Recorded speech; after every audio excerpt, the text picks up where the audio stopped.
қалай айтсам екен түсіндіру үшін кейс. Мысалы мен Атырауда болған оқиға, үлкен компанияны тексердім. Ол жерде тексергенде оған дейін тарихта оған 3 миллион 4 миллионда даночисление болмаған.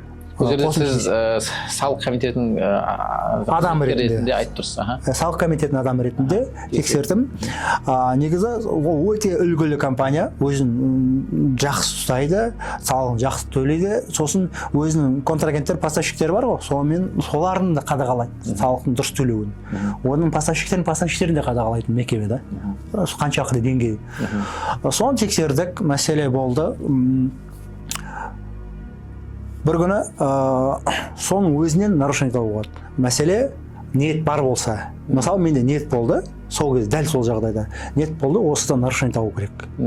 Нарушение табу керек. Ол мысалы бухгалтер, оның нелері бухгалтерлер, жай бухгалтер емес, мана Big Four'ның бухгалтерлері, Pricewaterhouse, үлкен Big Four бар, соның бухгалтерлері. Солармен тайталасып, яғни оны бүйтіп наумына қоя алмайсың. Нарушение деп қоя алмайсың. Оны өзі дәлелдей алу керек.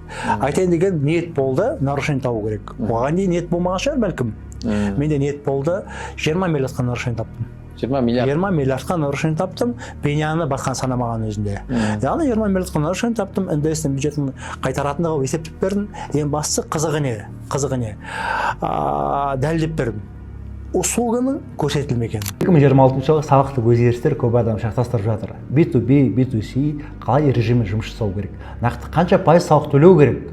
Осының бәрін толық сабақ қылып дайындап қойдым. Комментария салық деп жазыңыз, Instagram дайректке видео жіберемін.